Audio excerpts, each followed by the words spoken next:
Ladies and gentlemen, welcome to the W podcast. Another day, another special episode. I'm Wolvy SaucyJay with me, and today we have Tchubz, who is actually a professional gamer who lives into a streaming house. So more about that in just a few moments. But first, let me throw it straight to you, Tchubz. And how would you introduce yourself to our audience? Yeah, hello everyone. My name is Arthur. I'm 33 years old. I'm Brazilian. I'm a professional gamer for 10 years now. Yes, I live in an actual gaming house in Brazil. I play competitive Rainbow Six Siege from the past 7 years, and I was a former pro on League of Legends scene. And nowadays, I'm a coach. I'm the head coach. And you also So play World of Warcraft, right? yeah, and I also play World of Warcraft. Okay, so where do we start today? Maybe just tell us a little bit more what it is to be a professional gamer and how did you lean into when did you start playing WoW and how did you lean into that game? Dude, how to be like a professional gamer? It's tough. It's tough. Jay knows a bunch about my routine. So like we usually do scrims and tactical reviews, VOD reviews, a bunch of stuff. Like we work like 12 hours straight up every single day, like Monday to Friday, and every weekend we have the Brazilian Championship, the Brazilian League. So we play we work 7 days a week, every single day. And when the Brazilian league ends, you go to the international events, so the majors, six invitationals, world esports World Cup, and this kind of stuff. So if you have a great career, you have a great year, you probably will work straight up like 360 days in a year, straight up back to back to back to back to back to back. No weekends, no holidays, no day offs. It is what it is. No vacations? No, like this year especially is the first one because unfortunately we didn't qualify to the Six Invitational, which is the biggest tournament of the year, unfortunately. But in the other ways, like so we have like 2 months off season, and is my first 2 months off in 10 years. I can say that I'm not enjoying. I'm literally enjoying a little bit. But yeah, so vacation means that you fail, Mm. and that's not a good thing. It's a little bit of a spicy question, but if you want to rest, you actually have to be bad at the game. Is that how it works? Yeah, yeah. Actually, it is like that. So if you want to have like an off season, because it is off season for me because I lost, right? You have to lose, and that sucks. That Yeah. sucks. In America, we call it gone fishing. So anytime like a when your professional team gets knocked out of the playoffs, whatever, it's like going fishing. So Oh yeah, yeah. yeah. And Yeah. they probably went go fishing because to relax the mind a little bit. Yes, that's actually pretty correct. If I could Yeah. guess. Ah, So let me ask you a question. Like, you've been into gaming obviously a long time, and the Rainbow Six and the League of Legends is a very, they both have a lot of culture. How did you transition, or what got you into World of Warcraft? What was your introduction to it? What actually kept you in it, and what does that story look like? yeah. I have a friend who plays with the name under the name of Johnny. Yeah, Jay knows because like we are always together. He's my real life friend, and he plays WoW for like 20 years. And from like 20 years, every single time he was like making my life miserable to start playing WoW. He said, "Oh, you're gonna love it. You're gonna love it. You're gonna love it." I was like, "Ah, dude, no, nah, I don't want to." And I always find an excuse, and we went to other games, right? Until like we got no other games to go, and he literally made my life miserable to start playing WoW. I was like, okay, okay, okay, I will download this. Say, dude, you're gonna be good. I said, dude, I won't. And when you first look to WoW, you have like a gazillion buttons to press for a gazillion different situations and all that shit. I was like, dude, what the how you gotta teach me, right? You have to teach me. So because this is complex. I can learn perfectly the rotations, perfectly every single class. I still don't know what every single class does, right? So like every single skill, every single whatever. He was like, yeah, I'm gonna teach you. And yeah, he made my life miserable for a good time in Dragonflight. It's when I started playing. Hmm. And every time that I fucked up, he was like, "Dude, you're a pro gamer. You can fuck this up. You have to be good." I was like, "It's not like this, right? You actually knows that, right? It's not like, oh, I'm a pro in Rainbow Six Siege, so I'll be like fucking awesome in every fucking game that I play. It's not like this. Yeah. I can be good in FPS. I can be good in League of Legends, but like it's different." I said, "Nope, you're a pro gamer, dude. Solve it, fix it." Mm. And like nowadays, I think he cannot say like that I fuck up a lot, but it was fun. I enjoyed. I enjoyed. And when I got in the point that I was like, okay, I'm playing well. I can mythic raid. I can push really high IO. I really started to enjoy the game and Mhm. went even deep into. And the time zones by playing on US servers, so raiding with US, the times are perfect for me because all my 12 hours journey ends and I can raid. Like I can play. You can play It's more. fine. It's perfect. Yeah, I can play more. It's an excuse. It's like, oh, free time. I'll end like the raid 3, 4 a.m. Yes, but I enjoy it. Yeah. So Yeah, that's a machine. I mean, that's a lot of work, man, to be like working for 12 hours in competitive gaming and the the brain power that goes into that because that's a job to then be excited for WoW. That says a lot, man. It's a fun That's some time. brain power. Yeah. It's a fun time. Yeah. I don't see in a way that's like requires a lot of brain power because when you have a regular job and you work and you clock out and you're tired as fuck. And then you arrive in your home and you want to play with the buddies and you go there and you chill. It's the same. Yeah. It's It's true. exactly. But you work for 8 hours and I Yeah. work in 12 hours. Yeah, there's not a lot of difference. Being Okay. honest, I'm you gonna know. cut you off though because I know you, and that's not how your approach is to WoW. So this guy showed me pages and pages and pages of notes for each fight. This guy will go into the arena and dance in the arena by himself. So I mean, and that's not even play with your friends. So this guy's a student of the game. I mean, that goes to show kind of the professional background.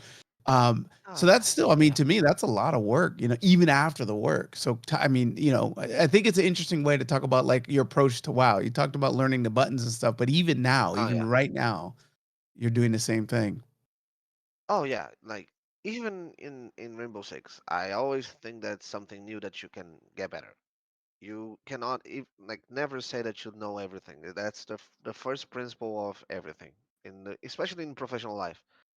Even when we won worlds and like I was world champion and I was like rated number one in the world and everything, I knew and I was put into my head that I don't know everything, right? And then in the world, it's the same thing. And when you start to like go searching for CE or you just want a mythic raid, right? So you rely on 19 other people, right, to do their jobs. So 50% of the like of the accomplishment, it's on you doing your job, and the other 50%, it's on the team. The other 19 guys and the raid leader must do their job perfectly so you can kill the boss, right? And the thing is, you'll have assignments, you have a bunch of shit, right? And the first rule of all guilds are you must come to the raid prepared, right? So preparation is I use the Viserio app that healers use to like track make the MRTs, the healer cooldowns, or whatever. I use that to set my own cooldowns. So I have the timings and I test everything. I say, okay, this will intercalate here. I'll have it back here. I study the entire fight over there. I watch a bunch of POVs from my class, a bunch of POVs from people doing my assignments, even though they're not with them in the same class. I go to the arena and I was like, okay, I have 10 seconds to move here from here. I have like this. I have to dodge from here. I have like, there's this preparation for me. And then, of course, we have the raid plan. We have everything else that I study. And I take the slides of the raid plans and I take my personal notes based with all my cooldowns and everything. So when I go to the raid, I can tell you that I'm prepared, right? That's for me. Everybody should do. That's for me. It's the minimum. It sucks to do it. I won't lie and say, "Oh, super fun going alone in a fucking arena and dance like a moron." Yeah. No, it sucks. But if you do like one time, like for an hour or 2 hours straight up, back to back to back to back to back, it sucks. You'll be bored, but you won't need to do that again. You know, when you go Mhm. to the raid itself, the raid will be easy. I honestly, I think like Nirubar policy, it's not a hard hate raid. I don't think it is. Like you have tricky parts and something that your biggest enemy is your team. Is not even the boss. You know, so I wanna like be the best teammate that you wanna have inside the raid. I won't fuck up. If I fuck up, I'll say, my bad. I know what I fuck up. Mhm. I just go into my notes, change this, I'll see the next thing that I need to test, so I'll have an answer for the next point. And like, it's what I told like every raid. Oh, give me 5 pulls, I have everything planned and everything solved. And for the rest of the raids, I'm just doing my job. Even if I fuck up, it's just a mistake. Mistake happens, but I know what I'm doing. I know if I wrong, what I did wrong, where I fucked up, this kind of stuff. So it all comes to raids preparation. Yeah, it is boring. Don't get me wrong, it is boring. But all you're seeking is the ultimate goal of killing that shitty boss, right? So you don't even need to be like really super good to kill the boss, especially on the end of the season. So if you're prepared enough, the boss will be really easy. And how much Cool. time do you spend preparing? Let's say, let's take the Nerber A Palace, lot, for example. It has 8 a lot, bosses, a lot. right? So, how much time did you spend going, making notes, going in, practicing alone, things like that, just to get a reference to what we do? Depends on the boss. For example, Ograx is easy, right? You Yeah. don't even need to prepare for that. Let's be real. If you if you're talking about CE rating and this kind of stuff, like Ograx shouldn't be a challenge, right? But Bloodbound, when I just arrived, I was assigned to hit squad. So okay, I need to know and prepare my cooldowns because I'm a rogue, so I need to sprint to the first 90 degrees because it's when the first ads will spawn, and then the second rotation will be 180. So I need to calculate my sprint because I need to reach there. So how long I'll take to reach that point with the sprint and one charge of Shadow Step on the Harbinger. How long I need because I'm a ramping class. So how long I'll need how long I'll need to ramp my damage and nuke that ad. Uh, I have to do this. So if I'm using sprint to reach the 180 ad, I'll not have sprint to leave from the gorge. So this kind of stuff. So if I spend cloak to dodge that insta kill mechanic, how long or when I will have the cloak again. So like this kind of stuff like take a while. If you use the healing thing that Katie showed me, it's quicker. It's quicker. Like you can do it in an hour Yeah. tops, Yeah. probably. The but when you go to Silken Cord in another way, that is a fucking tricky fight with like 1,000 mechanics, 1,000 of movement of movement, specific movements, specific positions that you need to take. Like I spent 3 hours in the arena with other two guildies doing the dance. Like, okay, so we start here. My position is this on this point. So next mechanic, break the front to move to that point. Bah, boom, like again and again and again and again until like I know the fights and the pacing of the fight without even the raid leader calling. So in my head, I know like bait frontal, one, two, move, boom, dance, bait the back, pick the webs, but to there, move to there. Like you get the pace of the fight. When you as soon as you get the pace, the dance gets so fucking easy. And if you just like remind that your movement, you're not doing crazy shit like coming from space from point A to point Z out of nowhere. You're going to A to B to C to D. You just need to use your brain and don't panic. And I'm like 90% of our wipes comes from someone panicking and then that panic spreads. So like on Silken Cord when you have the rain and you're like, I'm staying still and I'm seeing the circles, they're not touching me, I'm alive. and out of nowhere, the guy on my side just come into my like point 0.4 seconds. I will move. I'll panic, and then I'll move. I'll fuck the other guy. Then we'll move and fuck the other guy, and someone will die because that guy panicked and released the chain of event that fucked up, and we wiped. Oh, I got pulled by the boss on Silken Core. Do I run left or right? Oh my god, the other team got pulled. I got betrayal. Like, you can panic, right? And panics come from you're not being prepared. That's and I like nothing changed my minds about this. Nothing. Because Jay sees me rating. I'm laughing, I'm talking shit, I'm listening to dumb music. I'm super chill. And you won't see me panicking unless like I do some fuck up and I would like start like losing my mind. I was like start laughing and say, "Oh, I was really dumb here. Sorry, boys." And we go next. Yeah. But it is a kind of annoying. Like Queen, I'm losing a bunch of time to prepare myself because I have a bunch of assignments. So I need to pop something. I need to go to the portal. I have kicks assigned to me. So because I have a bunch of assignments, I need to plan my cooldowns, offensive and defensive, because I need to break the shield in intermission and I have things so I can break the shield on the second platform. So I really need to plan a bunch of shit, and that takes a while.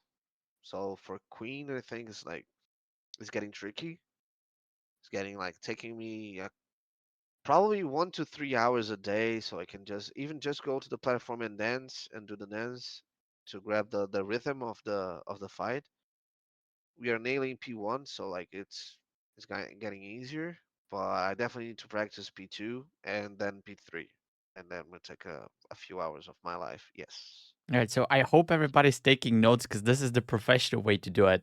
But I don't know if you realize, like, we're not professional gamers. I'm pretty sure you're not playing with all professional gamers.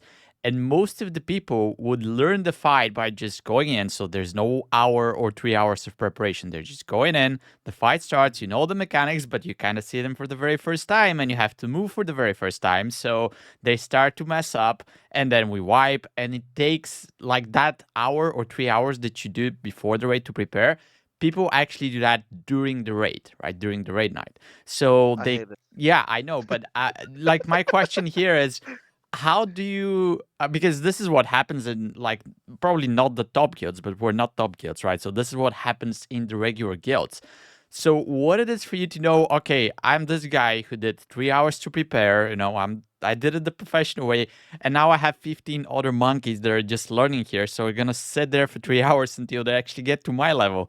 So how does that feel, and how do you cope with something like this? Uh, Like, no, we are not professional WoW players, so I cannot force anyone to do this. I don't get bothered by this. JL already saw me rating. Like, I just open a stream like 10 hours of the Roots and Storm, and I just chill and enjoy the time, because I know they're figuring it out. Like, they're not coming fully unprepared. Some of them do, and it's what I complain most of the time. Like, I know that we all have families, all have jobs, we all have another things to do, but we raid for a limited amount of time. Yeah. We share the same goal, so don't waste other people's time, right? Because if you nowadays you can't go to a raid fully unprepared and say, "Oh, I'm gonna see how things will develop," right? You won't. You won't. You will lose. You waste probably like at least 50 pools by yourself. And even when you know everything, you will still mess up a few times.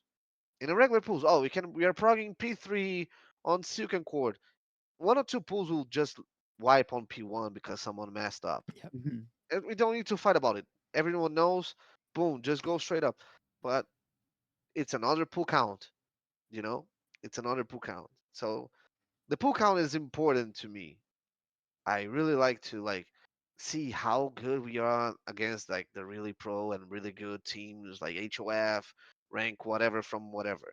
Like I like to compare ourselves. I like to compare our performance. I like to compare this kind of stuff. So it bothers me a little bit, but I know that I'm not in no place to force them or ask them to put the amount of hours or amount of things that I put into, especially because like when I compare myself to other players, right? I played half. of the first season on Dragonflight. I joined the CE guild because I was lucky. They were super good, and we like make a huge prog until we had to disband. Our raid leader had some personal problems, and he said, "Oh, I got to stop playing." And everybody was like, "Okay." We were like 7 out of 8. We were on the the dragon with the eggs. I forgot the name. Rack, yeah. The Oven, yeah, OvenX 1.0 on the first season. Yeah, same shit. Ads, boss, bah, boom. We're doing that shit. Um, and I was like, oh, I almost got CE on my first like 3 4 months of WoW. Like that was super cool. And then I stopped playing. So I have like half of a season of experience, right? So maybe that's a reason that takes me that amount of time and hours of preparation. Because in the other hand, you have people that have HOF back to back to back to back to back to back season, 10 Cs, 100 Cs, whatever. So I think that for them it's easier than for me. And in my mind, the worst thing for me is be a burden on the raid. So that's like every single list when we list, oh, we need the most reliable people on mechanics. I'm on that list. The most reliable, I will be on that list. Like I'll never fuck, I'll never like slow you down. I won't be a burden, and that's why I put like that amount of hours into preparation. And when you see an HOF player, like they just like look, okay, perfect. Give the give the person like 3 pools, 4 pools, and boom, it's solved. I need 10 pools. It wasn't. Give me 10 pools. The rate will be perfect. And you see HOF, boom, the experience talks like louder, and like they fix it in like 3 4 pools. I'm like, I'm jealous, but what can I do is like dedicate myself so I can shrink the difference between me and them, right? So that's why it doesn't bother me on that level. Okay. And then let me ask you this question because maybe you can relate to that. You say, okay, give me the mechanics, I'm gonna solve them. But you play from Brazil on NA servers. So I guess you have a little bit of a ping. I'm asking because I play on NA servers from Europe. And sometimes, like, lag is a big issue for me. It was the Secret boss where you get the 4 things that you have to make a square with, right? And for some reason, every time I got that mechanic, the game would just lag, like it would freeze. So on my screen, I would be in the perfect position where the square it needs to be, but on everybody else's screen, I'm still on top of the boss. So I wipe the raid, and that feels really bad. So what is your experience playing from far side? Because like sometimes I'm even scared when they assign like a mechanic to me because I don't doubt that I can make the mechanic, but I'm scared that my lag is actually going to drag me back, and I'm gonna fail because of that. Dude, imagine I'm popping the third circle, the third On Queen. rotation, the middle circle on Yep. Queen, and I'm nailing it. And I play with like 180 to 200 MS, Let me and just say for the context, if you guys it's don't know the Queen darkness. fight, there's like 3 circles that you need to pop, and they had to be a second apart. So you don't have a huge window where like you're assigned, you have like half a second to react, you pop it, right? Yeah, and the middle one is like it's a fucking nightmare. It's a Yeah. fucking nightmare. But I'm nailing it, and I'm super happy. I'm super happy that I'm. But it is miserable. It is miserable. Secron was hard. Oh, Silken Cord, dude. Silken Cord was hard. Broad Twister on Ovis next. When that shit like pops 1,000 swirlies, Yeah. dude, it's like it is miserable. It is miserable. I don't have like a proper excuse, but I just when I'm doing my prep, I just assume that it will be miserable. You know, so I know that I need to be like like a split second earlier or a split second late, and I just put that in my mind. And for example, when I'm watching the cast bar from Sikran, the charge, right? So the charge is coming. I I just assume that will be on me, and I'll be the first one to be in position. And I'll put some marker or a macro say, "I'm here, don't kill me," so the others can dodge me, and I don't need to wiggle a lot because if I need to wiggle, you know, so like that's something that I've done to like help me to help the others. So even on Silken Cord, I was like having a macro that I was like tiny Vulpir over here, don't kill me, and like a balloon on top of my head, so people can actually see me. So like I'll be always the first one in position. If I need to drop damage by doing this, I'm fine. I'm fine. I don't care. Like we kill this. Then later we talk about parses. We do parses run, but Sure. first we kill. So that's the way that I found to me. Like I just pre do everything. So and besides the pop's like it's miserable. Yeah, it is because I need to watch it in kind of like split second and pop it and pray so I don't fuck the guys on diamonds. It's like, oh, good luck, boys. It's on you right now. Mine's safe. So yeah, it's tricky. The ping is an issue Yeah, I and I I just hope requires you more everybody's still preparation. taking notes from a professional gamer because it's something that you said, let's kill the boss and then we can do parse runs after that. We're also progging Queen right now. And we have some DPS who are like, oh man, let me do because we have the ring right now, the Citrin rings with the healing gems, and they're kind of overpowered. So we're basically forcing everyone to wear the healing gems, so it's easier. You know, the whole fight is basically easier. Obviously, you're not gonna parse DPS if you're wearing the healing gems.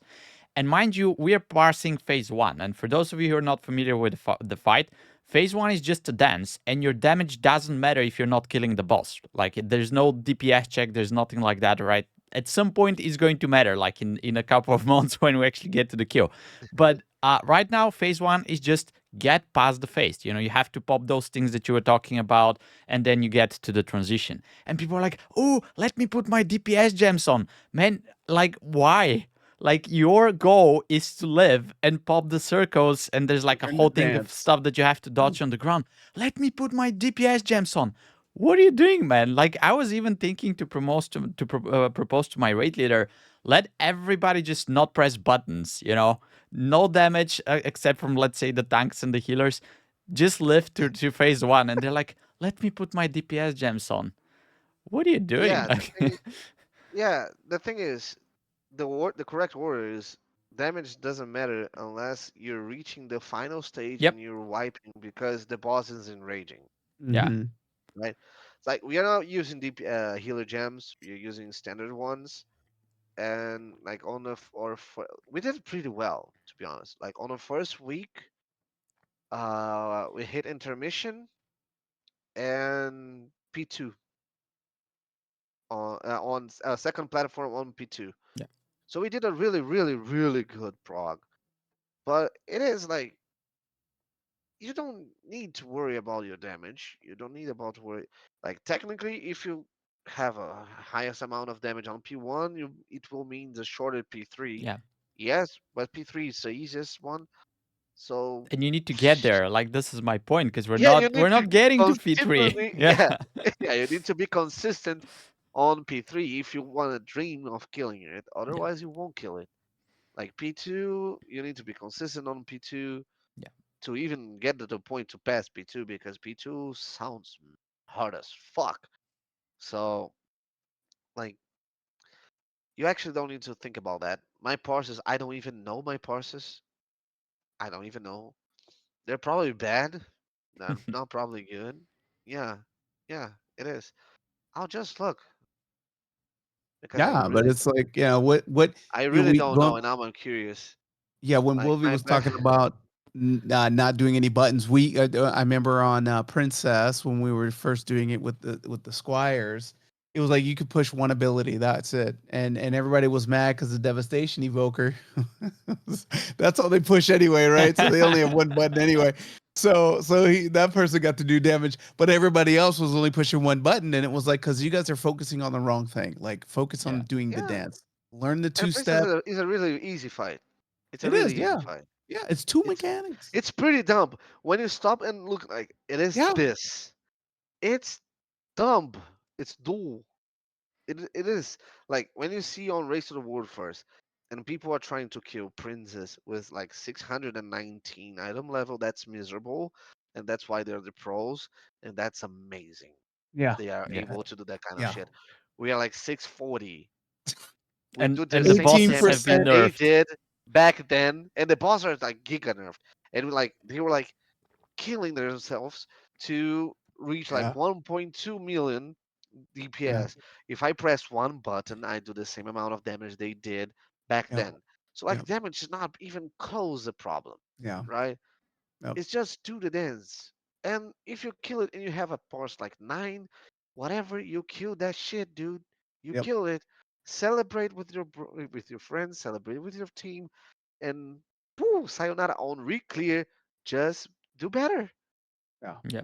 Like just do better.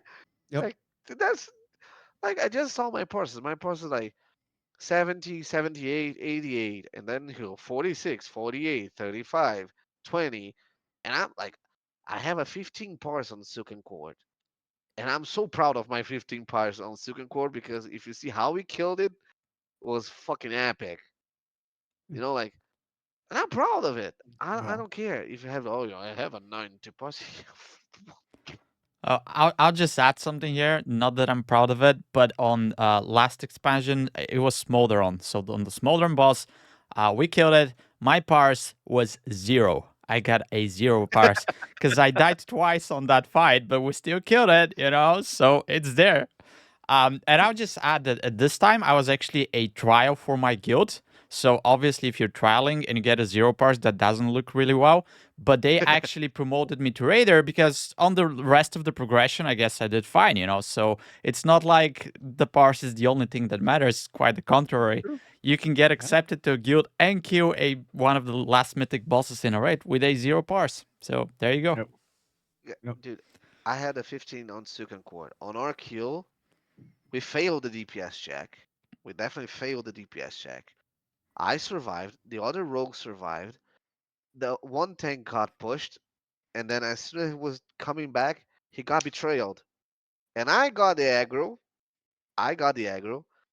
I had evasion, thank God.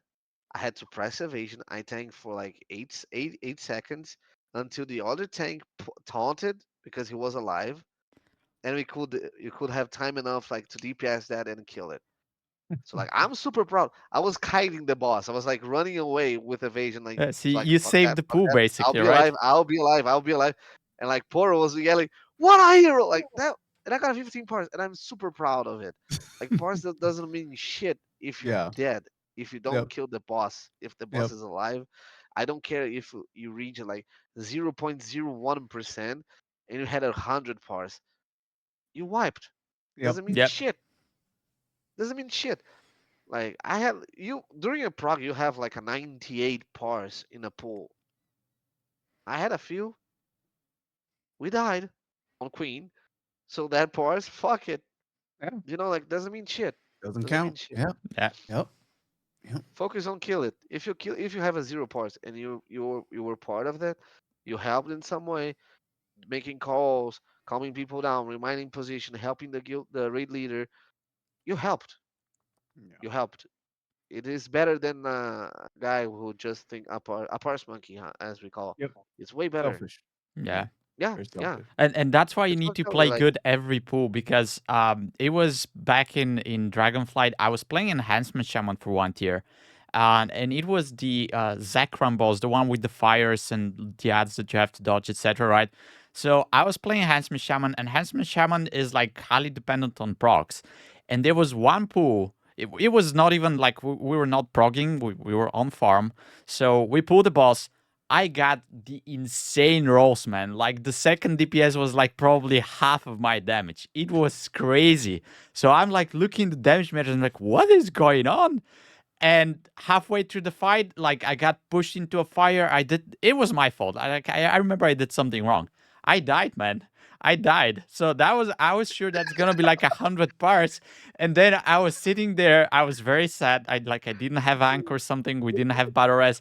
And I'm sitting there. I wanted to start crying because I'm still top of the DPS.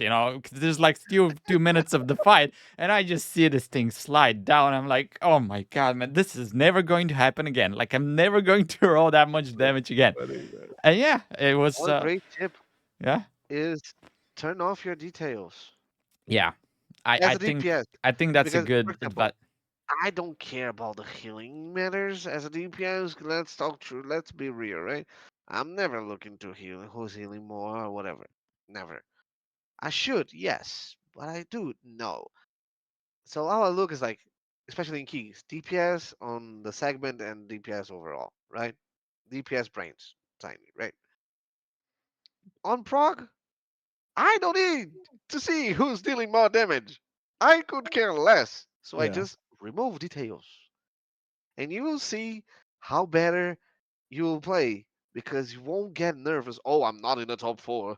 Oh my god. Yeah. Nah, you won't get nervous. You're like, oh, if I'm like, you're just focused on the dance, and then you can see the wipe fast later. You can check all the pools. Hmm. Everyone should do this and watch the replays, watch the logs after every single pool. When the day is over, check the pools, and then if you want to go on damage summary, you'll see how was your damage. If it was terrible, like oh, restudy the logs, see Yeah. people which do it like way better than you. Yeah. Don't go for the top parsers because they're doing parse runs. Yeah. Don't be Exactly. fool. Don't Yep. be a fool. They're not playing for their team. Their team is playing to them, so they can parse like that. Yeah. Don't be like don't make fool of yourself. So just go on people that are progging and see the guys on the same role, same spec, same assignments, and see the rotation of what they do, when they do, what they do. You see that on your next prog, your damage will be better. Yeah. And you will just see it when the days end, and you click there on Warcraft logs and wipe fast and check out how the logs. Like you don't need to watch the logs to flame your buddies to see, oh, this guy suck. Just focus on you. Yeah. Just focus on you. The other, You I know, want like to add to that too, because I think it's important, and in people that are looking to improve, I think something to consider. If you have OBS, or there's another really cool app called Warcraft Recorder, uh, go back and watch your own VODs, and you'd be surprised at some of the mistakes you may be not aware that you're making, whether that's rotational or positional. Just it's a whole different game when you're not actually playing it and watching yourself, and it makes a huge difference. It made huge difference for me in PvP mostly, but I've adapted that practice for PvE, and it's paid off. So that's I use something Shadow also Play. use. Mhm. I use Shadow Play. So I just hit the, like Alt F10, Yeah, record the last like I think it's 2 minutes and a half that I'm set. And like every time that I'm die that I like I'm not sure what happened and or I don't know what happened, I just like Alt F10. Look, oh I died this happened, okay, I did some dumb shit, or oh no, this guy should use this on me and he fucked up. Oh, okay, fine. I just check my rotation, I just check my things. I yeah, don't need to worry about the teammates. I just need to worry about myself. yeah. Yep, If I'm doing the best I can, I'll make my teammates' life better and they'll do the same for me, right? yep, yep. That's how we prog. 100%. Yeah, That's how we good. prog. Some really good advice there. All right, so you're playing Rogue, right? This is what your choice of World of Warcraft is. How did you started playing Rogue at first place? Because Rogue to me is like probably one of the hardest classes to play in game. Real?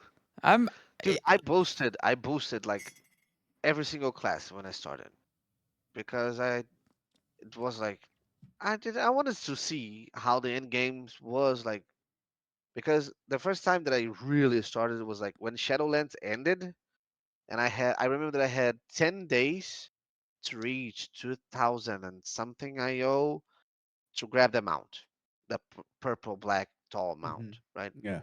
And Johnny was making my life miserable, right? And I had zero characters. When I bought the game, I got two boosts, and because the season was already ended, we already ended. Your boost would go straight up to the max level. I didn't have to do the campaign and shit. I was like, oh, fine. So I boosted. He was like, oh, you will love Warlock. Fine, I'll love Warlock. Trust your friend, right? No, boosted that shit. Hated that shit. Oh my god, was miserable. Like, and then I was like, no, maybe a mage. And then I boosted a mage. Was also miserable, right? And I was like, fuck it. I'll start to boost every single character that I could possibly know. I was like, dude, I like high mobility classes. In every single game, I like high mobility classes. Hmm. Even in Rainbow Six, my favorite operators are the fastest one, right? So like I like this. It's like, yeah, but my least fucked up.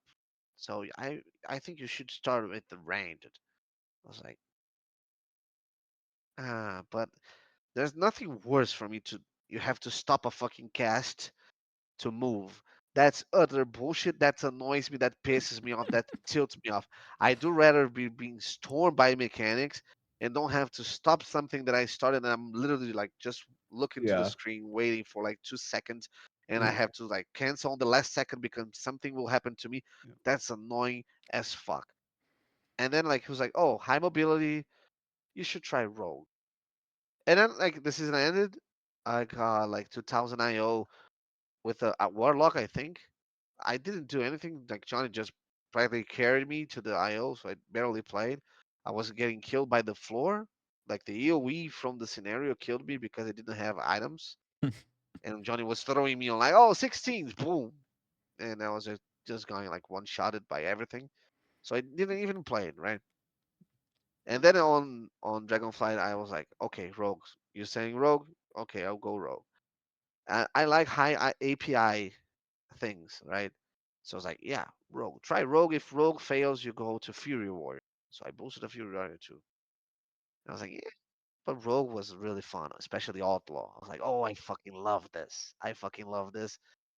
This is my face. This is my style. I'll. And outlaw was fucking busted on the Mhm. beginning of Yeah. Dragonflight, and that helped a lot. Yeah. I'll Yeah. tell you, that helped a lot. And I was like, oh, fucking loving this. Just spamming keys, like, that I do, like a moron, like key.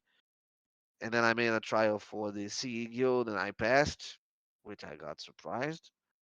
Made to the main team and got in contact, and I was the second rogue, right?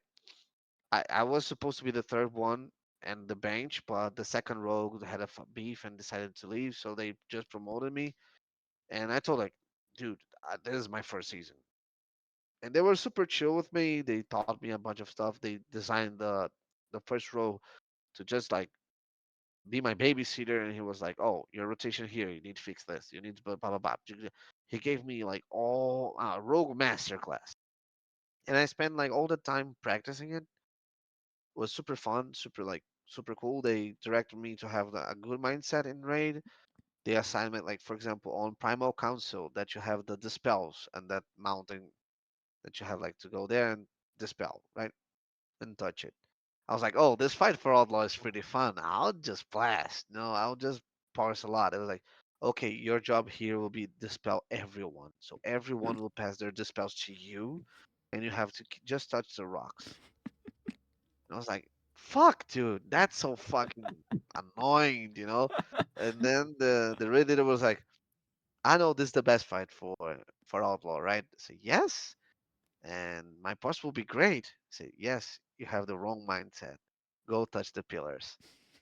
And like my parse was a fucking mess on that fight. Probably like I had like 40 something because like 20% of the fight I'm like hugging you, hug the pillar, hug you, hug the pillar, grappling hook there, hug you, hug the pillar.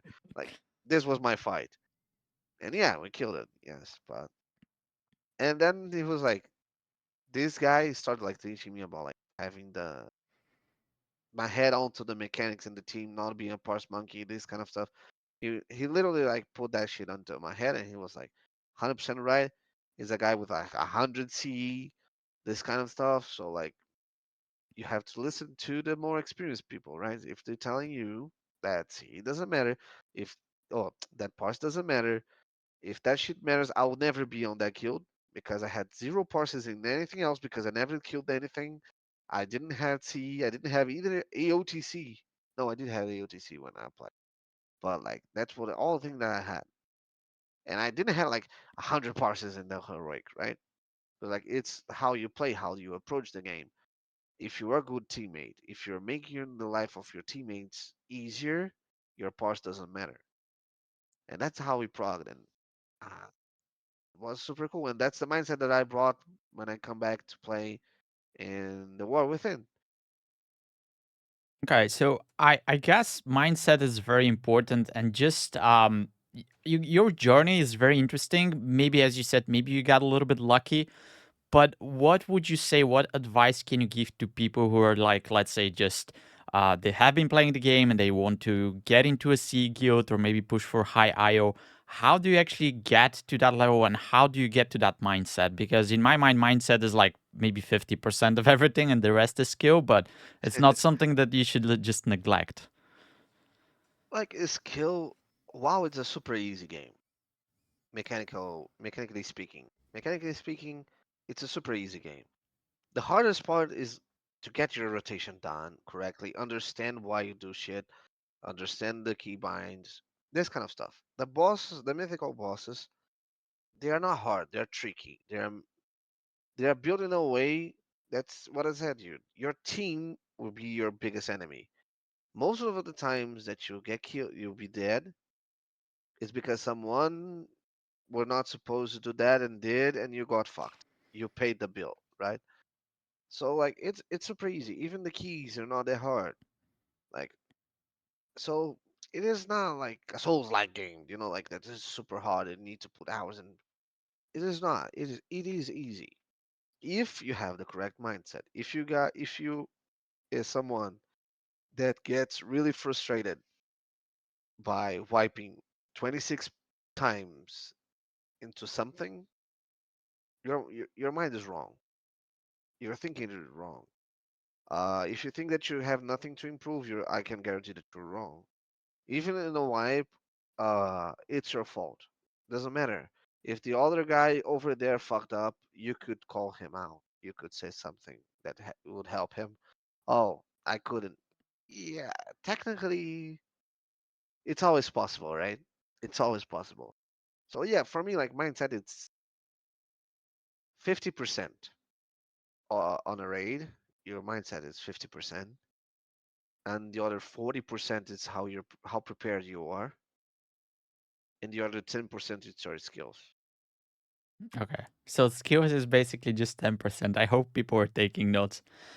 Let me just Unless you're playing like Race to the World first and whatever, but like they're like super pros. Don't ever think that you're close to the level of the pros. You're not, right? So like talking about like from average to average player, right? Skill is 10%, 10% tops, tops. Okay, and I like when you said take responsibility because in many of the guilds and many of the people that I play with, when something happens, when something goes wrong, we're like, okay, let's pull again. Like we don't call names who did something wrong, etc. And to me, that's a little bit annoying because I don't mind being called out. I messed up, fine. Now I know that I messed up, I'll fix it. And sometimes it's just that if you don't call out names, people just don't know that they made a mistake, so they're gonna do it again. For example, going back to the queen stuff, we had assignments who pops each of the little balls, etc. Right? So the person who was supposed to pop the first ball on the third side, they just didn't know. So we kept messing this up, and nobody was calling names until somebody finally said something after like 6 or 7 wipes getting there, and he was like, "Oh, is that the third one? Is it supposed to be me, right?" So, yeah, just going back to this accountability, taking responsibility for the mistakes that you make. Can you talk just a little bit more about that? How do you get that into your mindset? Dude, I don't care at all of being called out. I call myself out, even when it's not me. Like, and I can be kind of annoying sometimes to rate that, right? Because, for example, when I first popped the third circle and we wiped on intermission, before the pool's like, hey, hold on, did it was okay, went well. I asked for feedback because I'm responsible for a mechanic that will possibly wipe us. That must be perfect. So I'll just like take 10 seconds out. It was good, was too late, too early, the position, whatever. I just ask things like, and for example, I messed up a pop, and I did too late, and we wiped. I was like, oh, what happened? It's like, oh, I think I was too late. But was me 100%. People knows, your team knows, right? So I'll tell about my team. My team knows that I'm trying my best to do that shit, and I'm learning that shit. So they will give me 100% support. And the call out thing, like, it is different.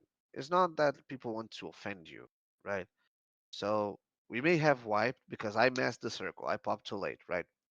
But the guy who popped the star, he's running. See, he's on Narnia. He's not seeing shit. And out of nowhere, we wiped. He doesn't know what happened. He doesn't know if he fucked up. So I'm telling, wasn't you, was me. You're fine. And now he's like, okay, cool. My job was good. Yes, perfect. I fucked up. I'm tired on me. Okay, perfect. Good luck next time. Let's go. Boom. You know. So you're making your teammates comfortable because sometimes Silken Court things just go wrong out of nowhere, right? Random betrayal, and you're confused because it's called a wipe, and you don't know if the mechanic, because everybody does mechanic on Silken Court all the time. You may feel lost a little bit, like, did I did something wrong and I killed somebody, like, and you're like, and someone calls, oh, I fucked up, sorry. It's like, oh, okay, was there, so I'm fine.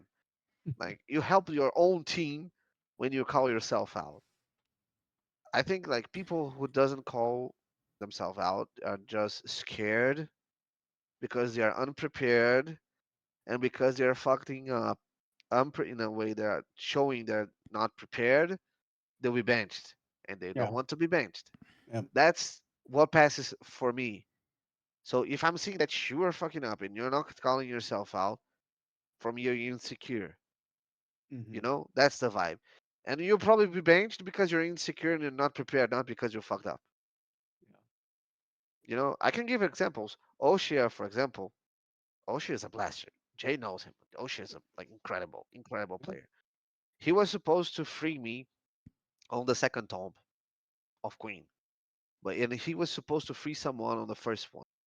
He had like a very short, like it was super tricky of doing that. We switched that because like it wasn't fair, and I have defensives enough, like I can vanish and use cloak and make his life easier. But the first time, that's how we were doing it. He needed to free someone on the first one, and I would use vanish, okay. But in the second one, I will rely on his pet freedom. He's a Hmm. hunter. But the time between the first one and the second one, he will like have to be perfect because we'll have like a second interval Yeah. between them. So he needs to precast the first one within like a second so it can have on the second one. So I can be free and dodge the blades that come right after. So as soon as we started the prog, second blade and I help, help, help, I'm stuck. Help, help, help, help, help, died. Help, help, help. Another pull, boom, another pull, boom. Like seven pulls maybe. I was like yelling for help. I'm fucked. Like we are laughing, and he was like, "Dude, that shit is hard. That shit is hard." I say, "I trust you. I don't give a fuck. I'm just laughing because it's funny as fuck."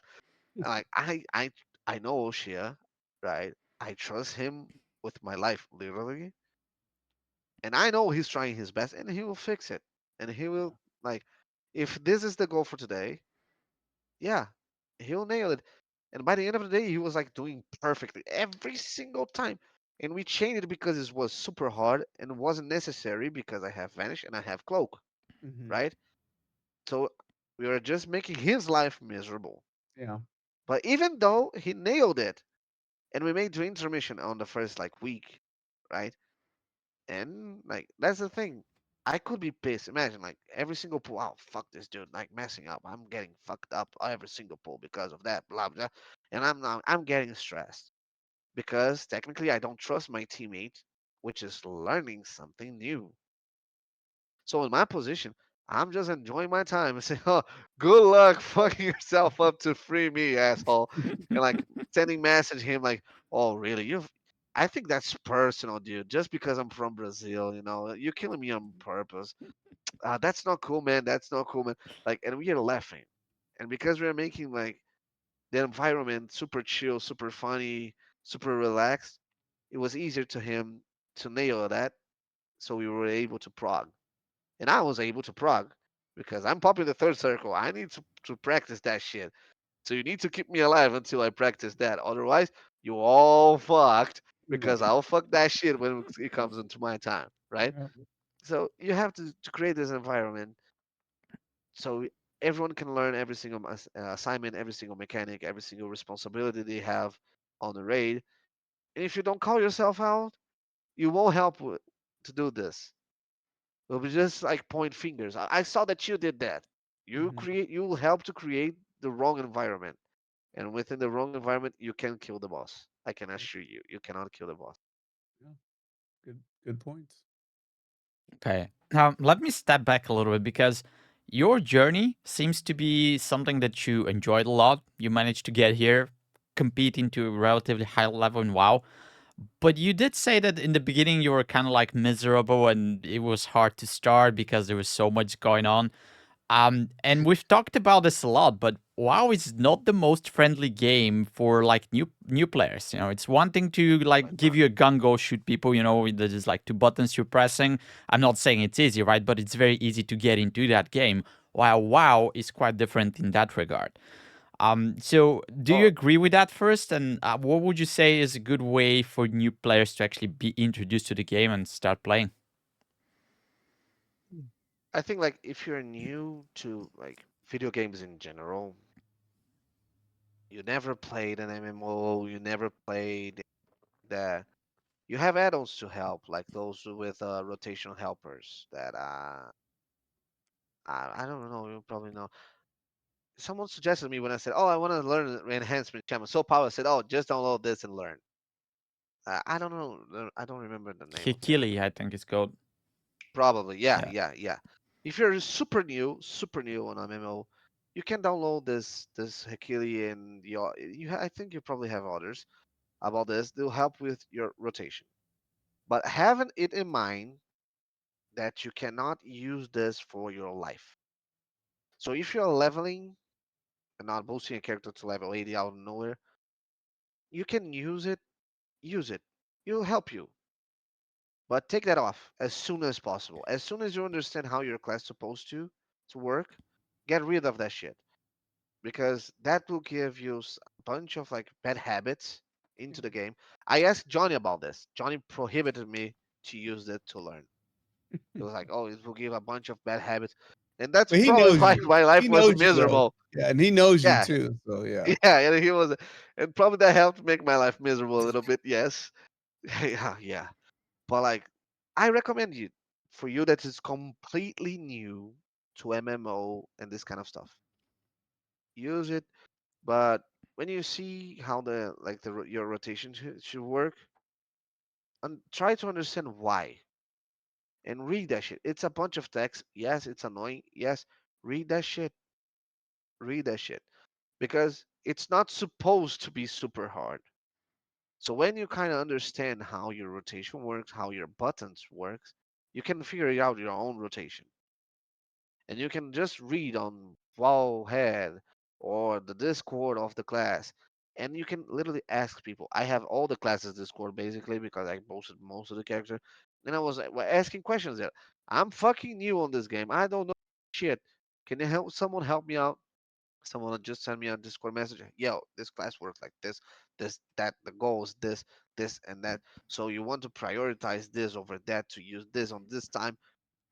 So when you have this kind of instruction, it's way easier to just press your buttons like in a correct order because you recognize, oh, this situation I need to do this. I need to prepare that. Mhm. So I don't see you like and if you're super new, yes, use a rotational helper while you're leveling to understand your class. Let Get me rid of it let me ask you as this soon though. as If I'm possible. to start Rainbow Six right now, do I like need to go and read forums or like download an add-on to help me start playing? No, you're so fucked. Siege is not a good example because Siege Rainbow Six Siege it's zero noob friendly. Zero, zero, zero. And the skill ceiling is ultra high. So that will make your life miserable for a long time. While the skill ceiling is not high at this level, but the floor is high. You know, the first step it's tough. It's like Siege. Your first step is miserable. Miserable. Mhm. It's way worse than World of Warcraft. Yeah. Trust me. Trust me. It is miserable for a new player just hop in Siege and like, oh, have fun. No, you won't have a good time. That's it to me, it's like PvP. If you do arena threes and WoW, it's like Jesus. if you've never played. I mean, I dragged Fubies into PvP a couple times and he But I had did well. fun I and did well. he did I well, did yeah. well. And I was But it's super coaching hard, him and dude. I was yeah, he did good. He didn't say a fucking word in the whole thing and then until Yeah, I maybe was after like, like but yeah, but that it yeah. It's hard. requires a It's hard. depth of knowledge of not only your own class and your rotation and positional awareness and where your partners are, but also the enemy team, their position, their abilities both defensively, offensively, and the coordination, right? So talking about again, kind of a high ceiling for the top end and even just the entry, it could be super frustrating to go, especially like, Yeah, even solo shuffle, like to even get like 1600, I think is a huge accomplishment for new players. So it's not very friendly. Um, but yeah. I I think mean, PvP is there's not. harder than the regular stuff. For skill ceiling, PvP is way harder than just like high keys and raid. So the That game's requires not very more knowledge friendly, of the right? game. Yeah, it's Yeah. not. It's not. But It's not. if you like it, I mean, you But invest your time, you you figure it can out. get good. Yeah. Like while the add-ons helps you a lot, not the rotation helper. I think you cannot go far if you rely into add-ons to do that. They'll help you understand your class. You can get far with like markers, liquid core aspect, this kind of stuff. Yes, you must have it. You must have it. But like things that are for your class, Mhm. it's more up to you. You don't if you don't understand how your class works, you can go search for CE, for example. You can push for 30 to 3.2k IO, for example. You just can't. That requires knowledge. And if you don't get rid of this, you'll never achieve knowledge. You will rely this on this for the rest of your life. Yeah. And because of the bad habits that will give you, you probably won't be able to achieve the end game goals, like CE or title range on Mythic dungeons, for example. Even PvP, you're fucked, dude. Mm. You're fucked on PvP, dude. And trust me, I tried PvP with this guy here, and I was playing a monk with not even the class that I mastered. Right? That I play, which is rogue. So like was super hard. Was super hard. I need to stop and like study monk just for PvP, and it's a completely different aspect. So yeah, yeah. But like, if you're not super new to MMO, like, hmm, I think it's like as soon as you start to understand your classes, don't pick a super hard one just like up front. Search for a chill one just so you see how it is the game to feel the game, and then you start digging into other classes because as soon as you get familiar, you got more in touch with the builds, with the buttons, and how the games works. You will understand harder classes, and then you can ask help for like a better player that will help you, a better LVY or weak aura that will help you out to see better your buttons and your cooldowns and this kind of stuff that will suit you better. And then you probably will get, and you just require practice, and it's practice, practice, practice, practice. For me, Jano, probably the number one key breaker in this season. Like doing like 300 keys a day if possible. Like even the GMs were mocking me. Oh, you just throw keys in the wall hoping that it sticks. I was like, dude, I'm playing with people that have 10 Cs, right? I need time and experience. So for me, that's the key for you getting better. Study the game, practice, and practice. And watch your VODs, watch your POVs, Yeah. see what you did right, see what you did wrong. Be open to be criticized because you will be 100%. Especially when you have people that it's real, they are relying on you. So you must be open to this and use this to get more experience, to practice more, and it's a cycle. And give you a few months and you'll be good. Even if you're a fresh new, I can guarantee. Okay, Right. I and want to transit. go Oh, ahead. go ahead, Wolvie. I just want to Well, ask, talking about the cycle, are you concerned? Because it seems like you're enjoying the game, you're enjoying the raid, you're enjoying keys, right? But are you concerned with all the stuff that happens in game with seasons changing and then we're tuning classes? Some classes raise up to the top, others fall down, things like that. And even the roles like tank doesn't feel very good. Tanking doesn't feel very good this season. Healing is hard. Are you concerned with those things, or you're just going with the flow and you don't care? I couldn't care less. If they nerf rogues, I'll be playing rogue. You know, I'll be playing rogue. Uh, like I love playing rogue. I don't care if it's good or it's bad. And nowadays I can perform really well on the class, especially because I'm like literally mastering it. On the beginning of the season, Dylan asked me, "Oh, do you play the three specs?" I said, "No, no." I played Outlaw. Outlaw was my main. Was always my main. Always, right? Like for like half of the season, the time that I played was my main. I had to play. I had to learn assassination to a few fights on Dragonflight. Uh, and yeah, I had to learn, but it worked different from this season from the past one. Not a lot, but a little bit. And I wasn't like really into assassination. Was 100% outlaw. And this season, when I started, was like I will start with a different role because I know how outlaw works. Hmm. I put a lot of time in outlaw, so now I'll learn assassination because it was the second one that I had to play.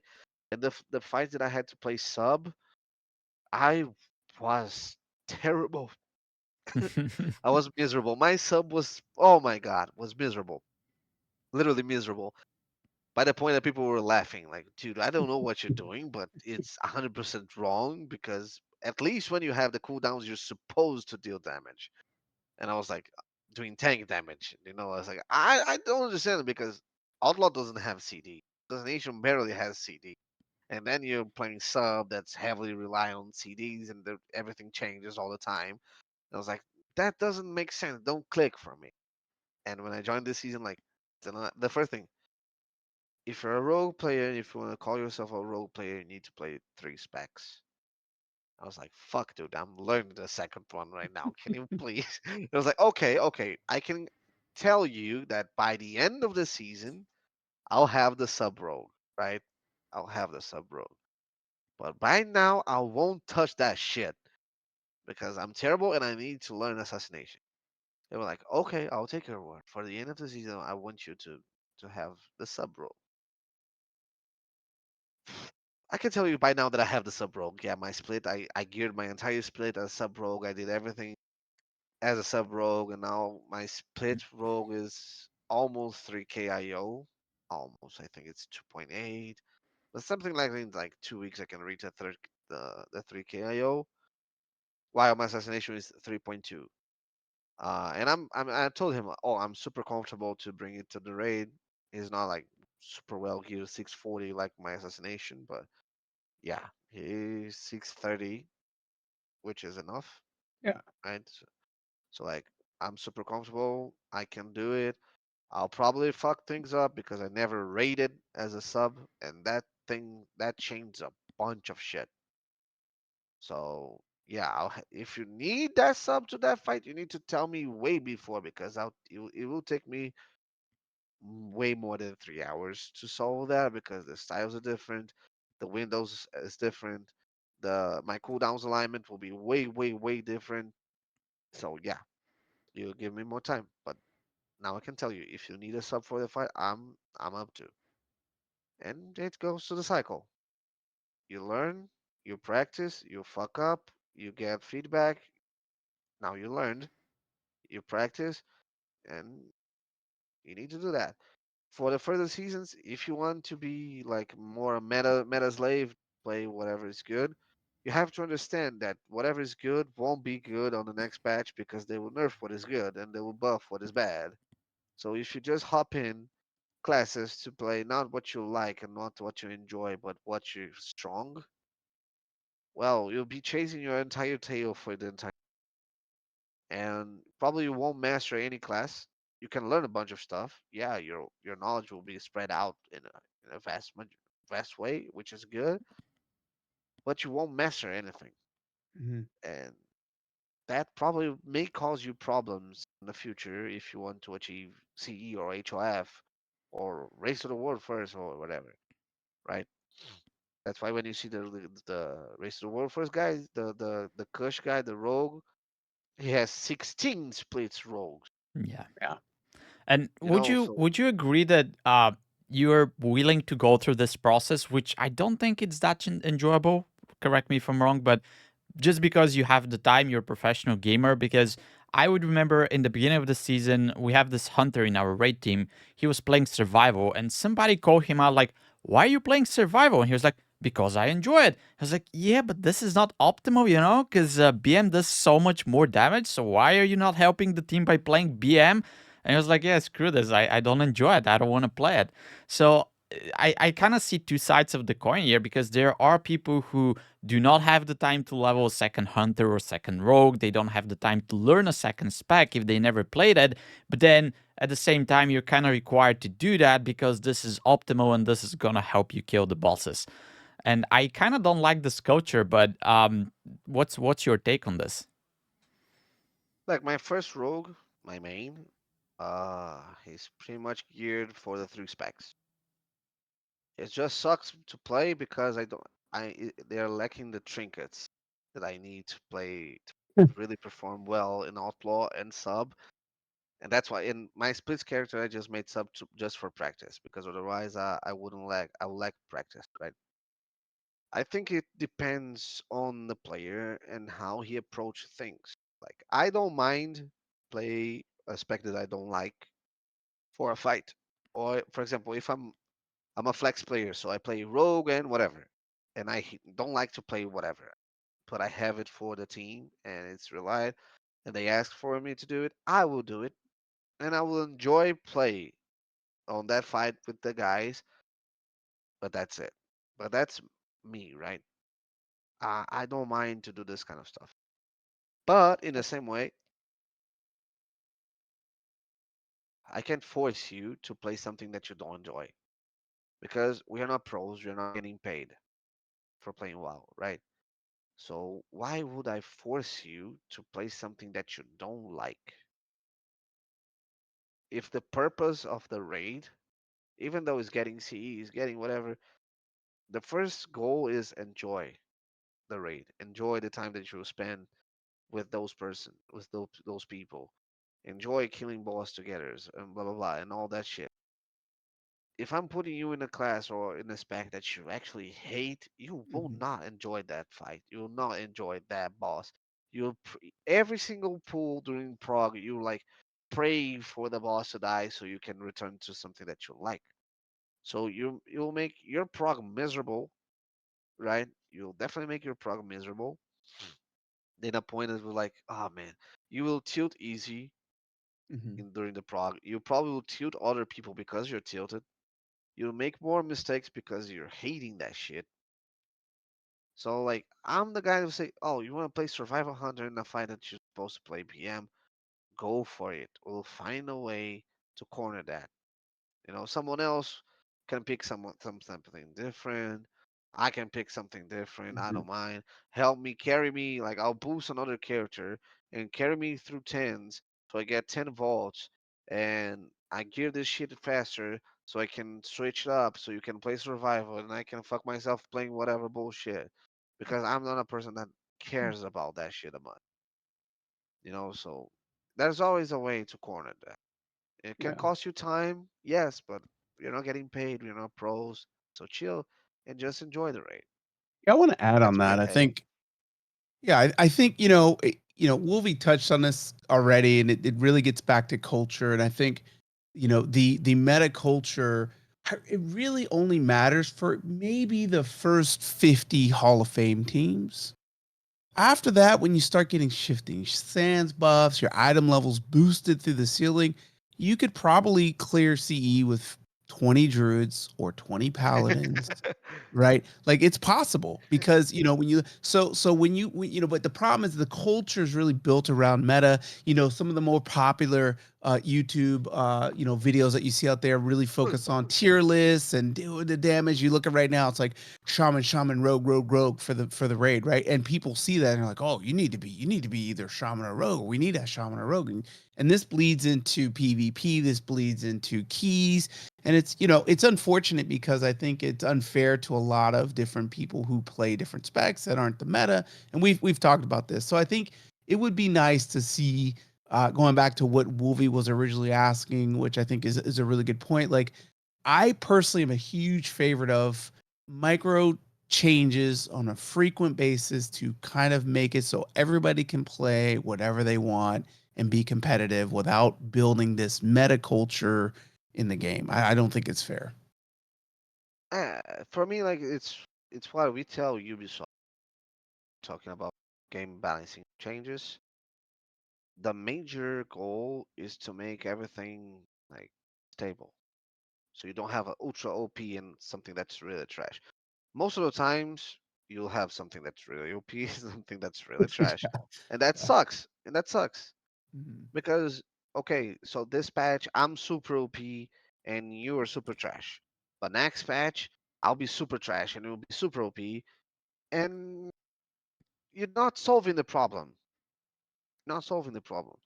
You should like okay, make everything super OP and then tune up the ads and the Yeah. bosses and Yeah. change their functionality so all everyone is nearly close. It's like close. But for like competitive scene, you always will have the meta and competitives in a competitive way you'll be always be a meta slave, right? Yeah. That impacts race to the world first point. I see a lot of things that happens in WoW, and it is because of the race to the world first, Mhm. which for me should happen in a different server, Yeah. a different client. That when they have access about like all shit, fuck it, give them full heroic gear, access, whatever, and now boom, you guys race. So now they don't have to spend 600 billion gold buying BOEs for 16 splits on the same. I think nobody likes this. Blizzard loves it because of viewership and You can you know. definitely make that in the same way that MDI, for example, Tournament realm. whatever. Yeah, Yeah. tournament realm, you have this Mhm. in League of Legends, you have this in like in a lot of games, and that would not affect the casuals Yeah. because even if you seek HOF, your goal is HOF. You are not pro. Pro in WoW is race to the world first. Yeah. So why race to the world first impacts the game entirely when we are talking about like Yeah. 0.001% of player base, even less than this. Yeah. So I remember when I was working with League and we are supposed we talked all the coaches talked to Riot Games about the patch notes. It was like this, and they were like buffing and nerfing heroes that would not be in the competitive scene. It was like why? Why do you bother? Like what like keeps the game alive is not the competitive scene. You guys are here because you have a billion people on silver elo that doesn't care at all to the competitive scene and buy skins and play the game, and they don't want to play with this character that is meta. They want to play with this shitty trash character, and it is what it is. And you tune the game, look into the casuals, and the pros adapt themselves. Rainbow Six Siege is like this too. Every single game, most of the games, no, I can tell by everything. Most of the games, they look to the casuals, and the pro adapts, right? I think WoW should be the same. Yeah.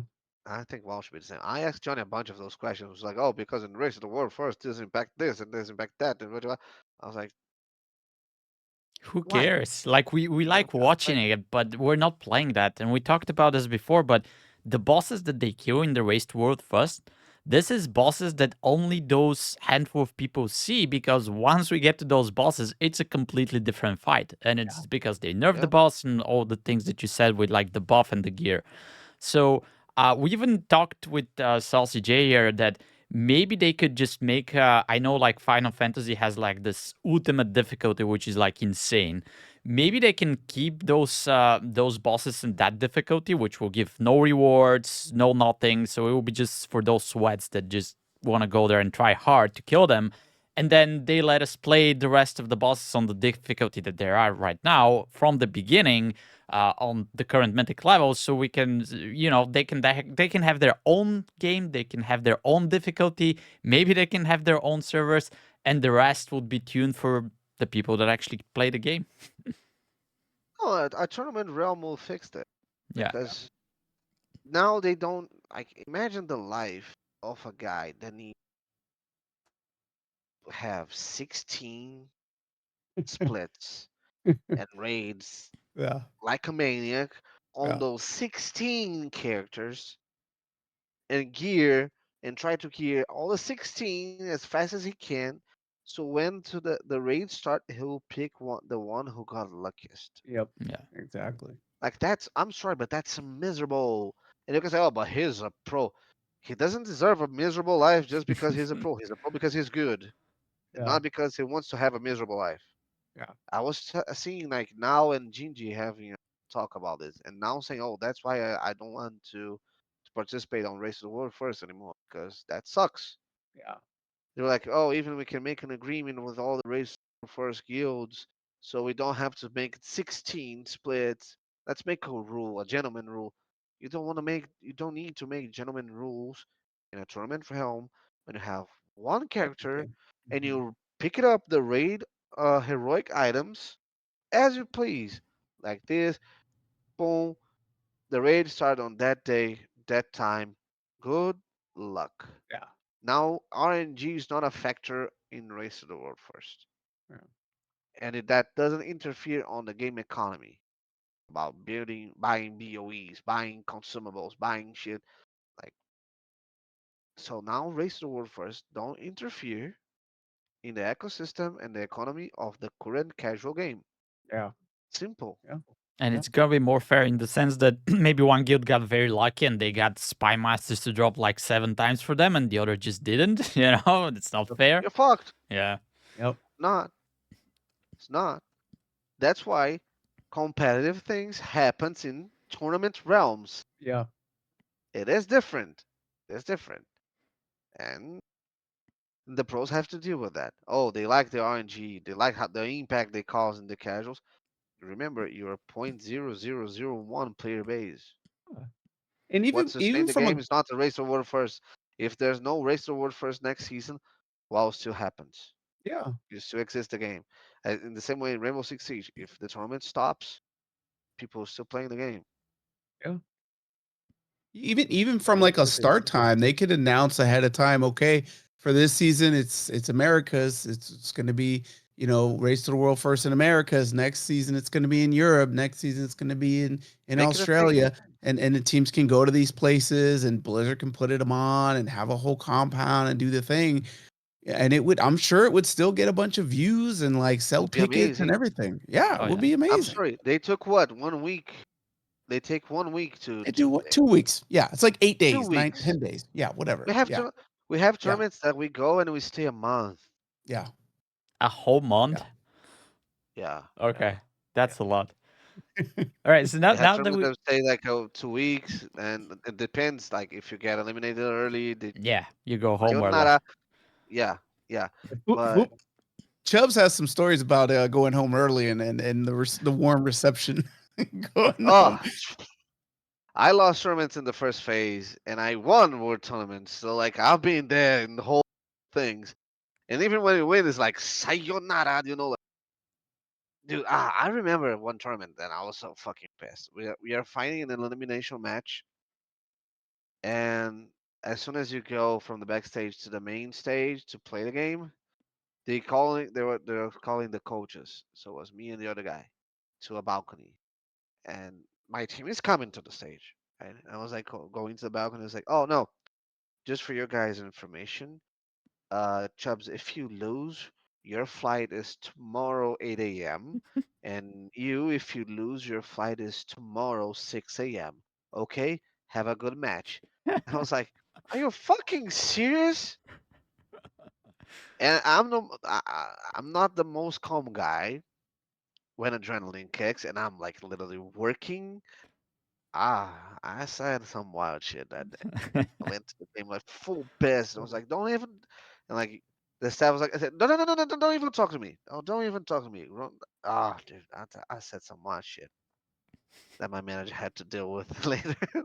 It's like, oh, if they're finding me, fuck it, I don't give a fuck, fucking assholes. I'm going to the play. Like, talk me that after the game. If I lose, oh, your fight is 10. I'm already pissed off. I was like, okay, fuck this. But before the game, dude, it is like this. It is like this. Uh, so imagine Race to the War first. in New York, and Mhm. as soon as some team reach the final two boss, they are playing in front of the Madison Square Garden, Yeah, whatever. That will be fucking huge. That will be yeah, insane to yeah, play and to watch and to be there watching. Will be insane. yeah, Like you can definitely make a thing if you want to, yeah. right? Yeah. So And right now they're trying to make it by themselves because they're like flying half of their team to a They do. location and they're Yep. building the venue by themselves. And imagine if Blizzard builds the venue, but like all the teams are the same place and there's like a crowd and like I don't know, man. In how my we mind, play. yeah, in my mind, it sounds like amazing because we've seen like for example, I've watched a Rocket League games and they like on their World Cup, they have the stadiums full of people and the arena is in the middle and that looks so amazing. I Yeah. would, and like I'm just watching this on Twitch because it's interesting. Like I don't even play the game. It's just something that I do for fun. But if it's WoW, I'll be excited. Maybe I can get there. Maybe I can be in the crowd. It's gonna be Yeah. amazing. And Even they for the can. teams, like they. Yeah, go ahead. Sorry, I didn't mean to Yeah, I cut mean, you off. I was just gonna say like they have this, or I said they had. It's past tense now, but they used to do this BlizzCon thing, and that could be a thing there, because they're already selling tickets. But now you have this world event, so even more people are gonna go there. I don't know. Maybe it's too hard to organize. Maybe there's different kind of obstacles that we cannot foresee. But in my mind, that is something that could definitely carry a lot of weight. I think that's really important to keep the game alive, Yeah. to have that. And I will tell you, like, we barely have connection to our fans because we play on stage and etc. But when you have this kind of events, you always have like meet and greet, a lot of stuff. You can meet your fans. You can be closer to the crowd. You can be close to the haters. Like it is this connection is, I think, it's super fun. I think it's super fun. I think it's super important. Uh, like it's really good. Like the organizations, the teams has their own store where they can sell jerseys, jackets, whatever, photos with the pros, whatever. So the environment, the competitive environment, super. I fucking love, like, but I'm biased to say it, Of right? course. I'm biased, but I fucking love it, and the events are fucking incredible. Oh man, I remember when we had the sixth invitation in Brazil, and dude, I can send you the after movie, and you can after like imagine how this will be with the World of Warcraft community and this kind of stuff, and like it is the most incredible thing that I've seen, especially when it's in your own country, right? Because we are used to playing in a Of different course. country. Yeah. So when it's in your own country, Yeah. it was it is different. It is different, and I think you could bind even more the community, the pros, and the developer. Bring in new blood. Bring in new blood too. It You would. know, I mean, that kind of like attention and just that kind of scene. Because right now they're just in like little warehouses. Yeah, they're dressed up and they have rooms, but they don't get to feel the energy. Yeah, they get to see chat, right? But they don't hear people screaming, because somebody made some mad play, right? Like Yeah. it's a totally different thing, and it brings in people yeah, because then it becomes more viral. Like there was some cool stuff that we got to see this last race, but I mean, only our community would really understand it. Anybody outside of WoW would never understand. But when you have, these big, huge venues with all these fans, and it just changes it. It's massive. Yeah. I fucking love to play in front of a crowd, even when it's hostile. I fucking love it. I fuck like it is different than you play like in the Alienware facility, which is incredible, by the way. The liquid one they have in the US, they have one here in Brazil. But mm, it is different. It is different. When you have like 10,000 people cursing you, and you can just win. And the energy is different. Like the energy is Yeah. different. Oh man, it Yeah. is. Oh, Or you can have like a friendly crowd, and you can just cheer with them and fire up like 10,000 people. Like it is. I can guarantee that it's way better than just sitting in front of a computer, like in a gaming house. But I bet. like well prepared just for the event. I can. Otherwise, we'll never leave the hotel when we go to a major or a six invitation. We'll just go practice in the practice room and play from there. But playing on on a stage, All right, yeah, I gotta ask you this question though. So we have here a world champion, right? We have Tchubz, and if you ask somebody, do you want to be Tchubz? You know, do you want to be on the stage? Do you want to play in front of 10,000 people? Everybody's gonna say yes. It doesn't matter if it's Rainbow Six, if it's World of Warcraft. Like everybody wants to do that. But can you tell us a little bit more? I guess my question is it worth it? Because I know what it goes to be there, right? It's not like, oh, I got there and I won, this is what I did. You said that 360 days per year, 12 hours per day. So this is very taxing. This is very hard to do. You don't just spawn in a world championship, right? You have to invest the time. I know, You have to invest the yeah. work. And this is not your regular 9 to 5 job and you take 2 months of vacation, right? So can you tell us a little bit more about what it takes to be a world champion? And like, would you recommend people to actually do that? Because there's one world champion, right? So if everybody wants to do it, not everybody's actually gonna make it. Oh yeah, yeah. No, and I've been in more than 10 international events, and I, like so. Uh, dude, the pro life, it's super fun. I super like it. I super love it, but it's miserable in the same aspect, right? You need to be a little bit crazy to enjoy this kind of stuff, and that's why you see that in most games, pro players retire before the 30s. They barely like keep it after the 30s. Your mind will go away in your body also. So like your mental health gone, your physical health gone. Uh yeah, you can definitely make a lot of money. The thing is you don't have weekends. You don't have holidays. You have no times off. And for example, I live in a gaming house in São Paulo, right? But I'm from Rio de Janeiro. So my friends, my family, I'm from in Rio. I'll see them on Christmas, New Year's Eve, maybe because my girlfriend is from São Paulo. So yeah, we need to figure it out. But just on Christmas, tops, and I'm straight back. And when you start really young. When you grow older, you start like, well, your grandpa and your grandma won't last forever. So you start to lose people, and you're in a different state, and you can't go back because you have a game next day. Your girlfriend will graduate on a master degree, huge party, huge important moment on her life. You won't be there because you have a game tomorrow, or you're in another country competing. Your parents' birthdays, your brother's birthday, your friends' birthdays, you will lose it all. You lose everything, everything, everything. So a bunch of your friends may step away from you because of that. I've been really lucky with my friends. Even then, like nowadays, we barely see each other. Like my group of friends that are like literally my brothers. We are the same group since like we have like 9 to 10 years old, Oh. and there are 22 motherfuckers. They're together since we have like 10 years old until today. And we grow up. Someone needs to travel. Some of them live in the U.S., another in Europe, and we stay in touch. And they always supported me when I hopped in. It's like, oh, it'll be hard, yeah, but chill. We know that you're fucking busy. You know that you're fucked, but we'll support you. They see my games. They don't understand shit. Some of them they don't even play video games.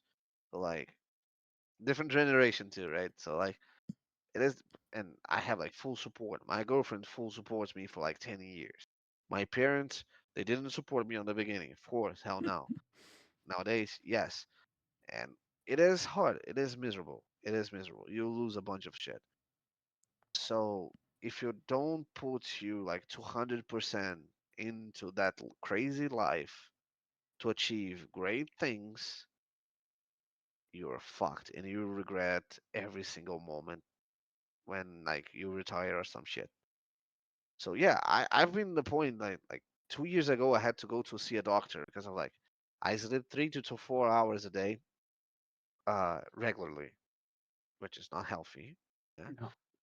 And the doctor said, "Oh, if you," and I was like, "Dude, I'm waking up tired. I'm fucked, and blah blah blah blah blah, feeling this and that."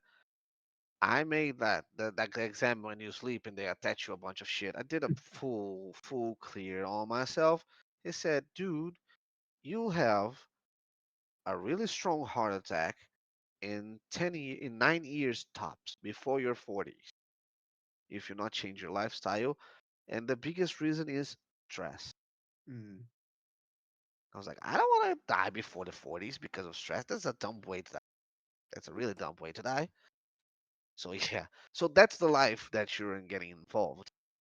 So you can see, but like I'm 33 and like 70% of my hair is white. You can see here, but like it is ridiculous. It is ridiculous. Like this is the life. It sucks a lot of times, but will give you experiences in life that a regular life will never give to you. You have a different approach of things. I can guarantee you have a different approach of how things work, how much money's worth.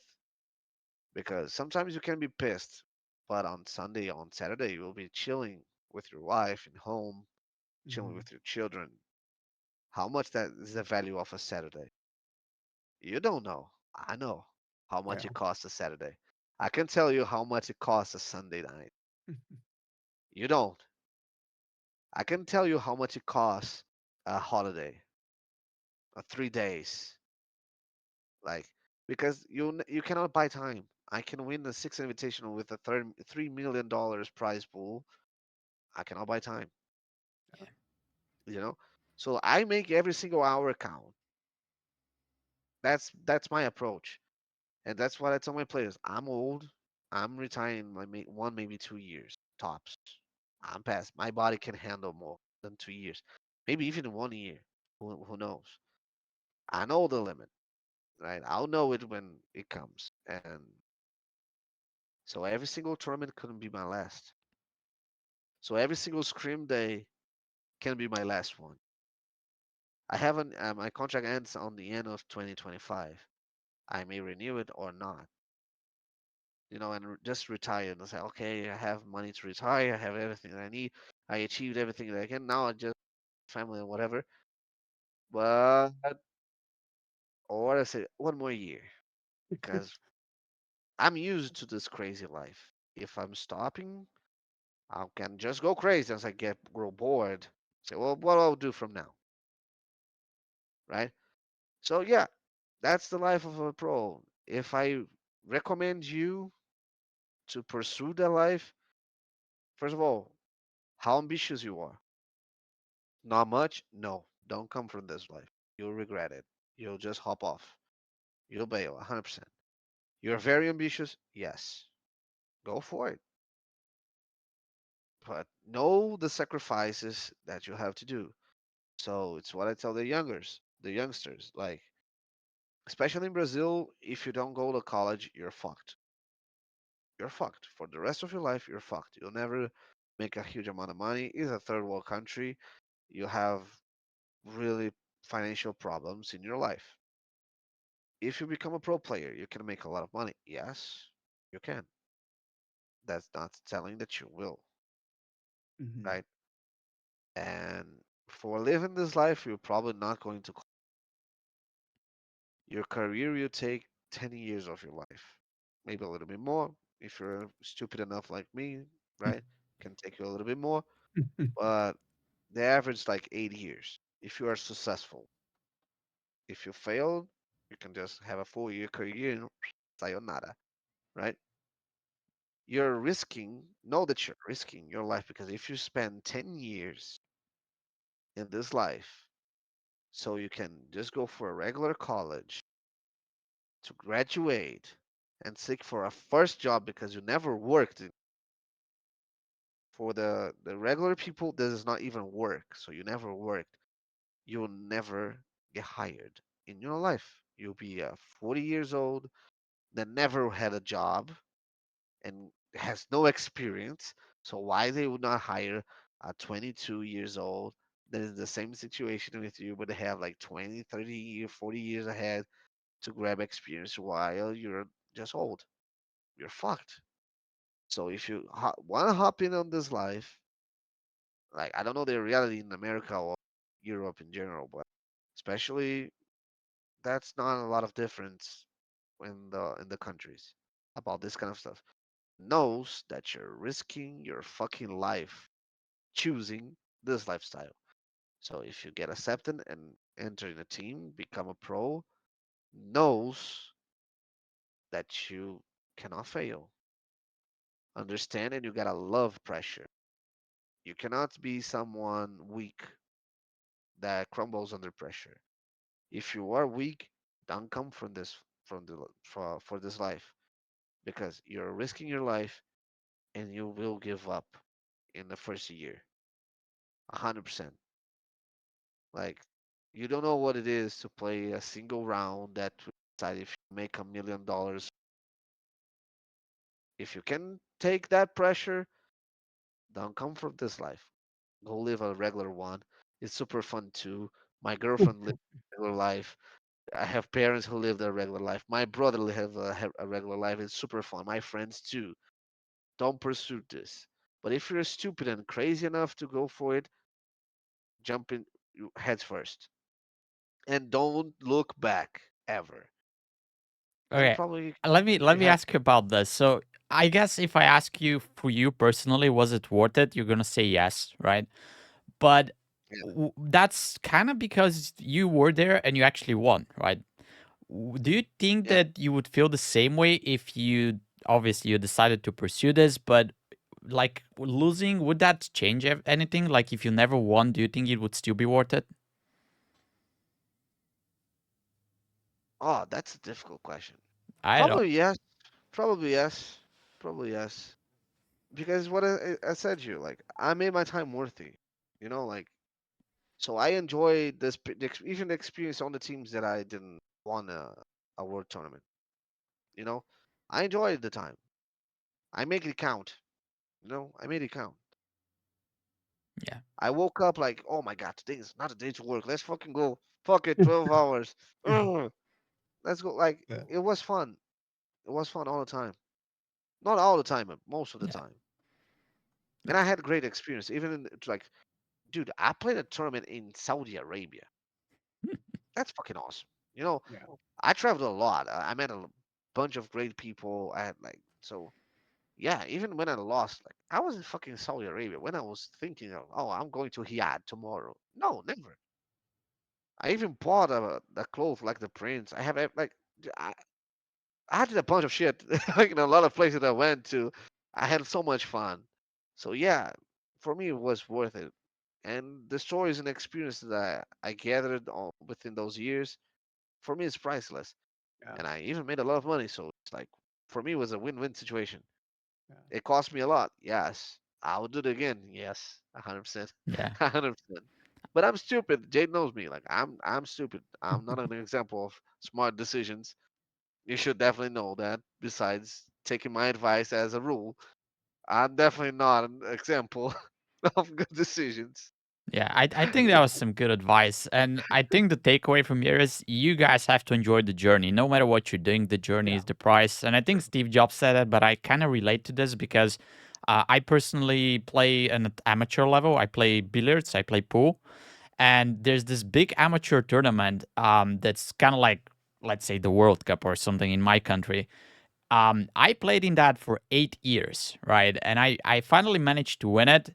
And that's a moment that I really enjoyed. I'm gonna remember this till Yeah, the end that's of my great. life. But then after that, after you reflect a little bit, it was very hard to do. It's kind of like what you described, because for those 8 years, I was playing, I was going to tournaments, I was learning, I was losing, I wanted to quit, I punched walls, I cried. That. But if that experience was not there, I would have never made it to Yeah, the end, right? And I was as I there, said, I'm bro. gonna remember that moment when I won. That was awesome, but the real thing that I remember is the whole journey. Like everything that happened throughout those 8 years is the real experience that I'm going to remember. All the moments that I achieved to learn something and move forward. So yeah, I mean, winning is good, but the more important part for me is just the journey and enjoying what you're doing, and then at the end, Yes, 100%. it's gonna be worth it. Oh, 100%. And the fun part, if you ask me which was my favorite tournament, it wasn't the one that I won. It wasn't. So like the stories, the journey is so it's miserable, but it's so fucking fun, dude. It's like, oh, I found a photo that I wanted to send to Jay. Like this photo that I sent you, Jay, is from the tournament that we won. So when we you reach the playoffs, it's like game.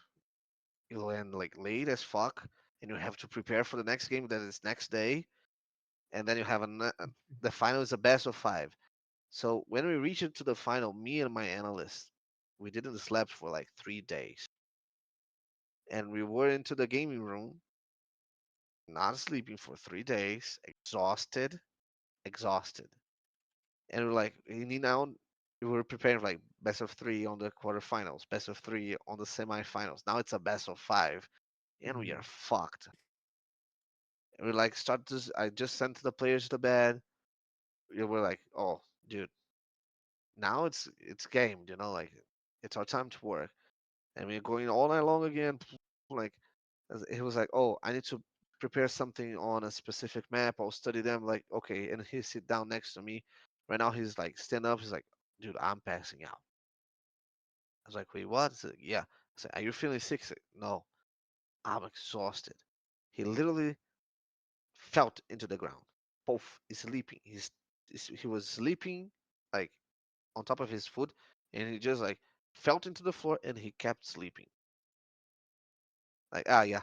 Now this guy is the head coach of FaZe Clan.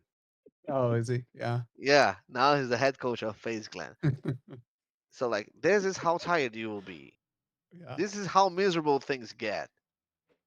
We were champion. We won it, yes, but This is what it this is takes, the right? price. Like this is what it takes. Like this guy now is the head coach of FaZe Clan, and he's fucking awesome. Fucking love him. And Uh, like just so you know, guys. this is the level. This is the level. I can picture it better how it is to compete in a world class level. Like this is the level. I love this photo, dude. I love this photo. Yeah. Okay. I I gotta say, I mean, I think a couple things. I've enjoyed my time on this podcast, and I think you said something like you really make your time count. So obviously, we appreciate spending the better part of 2 hours with us. I have a lot more questions for you, and I Yeah. think I want to a lot of it really comes to you played League, you did the Rainbow Six, now you're in WoW. You went from competitive play to coaching in both of those. I see your competitive edge in WoW, and so I'm curious to see kind of do you aspire at some point to be coaching in WoW? I'm expensive if they pay me really, really, really good. Hey, you know what can I say? What can I say? Like coaching profession, like maximum dude for liquid. Oh, jeez, I don't have the capability to do that shit. I just you have to understand, like it's years of wow Yeah, on of top course. Yeah, yeah, ahead yeah, that I need to chase. I'm old. I don't have the energy to reach that guy's level on this life. I definitely can't. yeah. That's Like it fair. is. I could help maybe one day if I spend like really long time just focus on learning. Yes, I could help, but leading a team like Maximum does, it is literally impossible.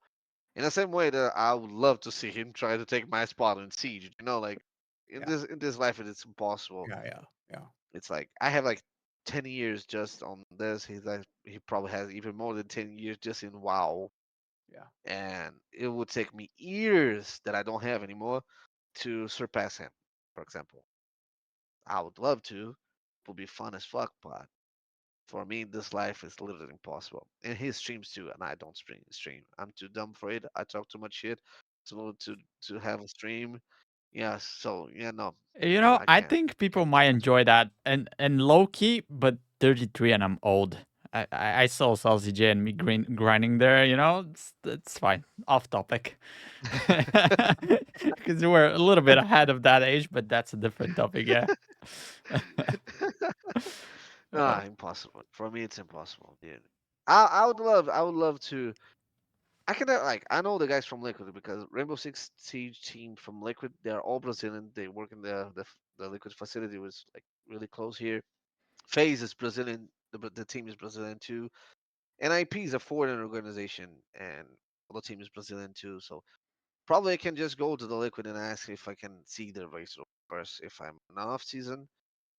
Yeah, they probably allow it for me to visit. I would love to see close just to be there. Like Mhm. yeah, just not sit like there a and fan, but watch. like Of course. and watching it Yeah. because I love it. I love it.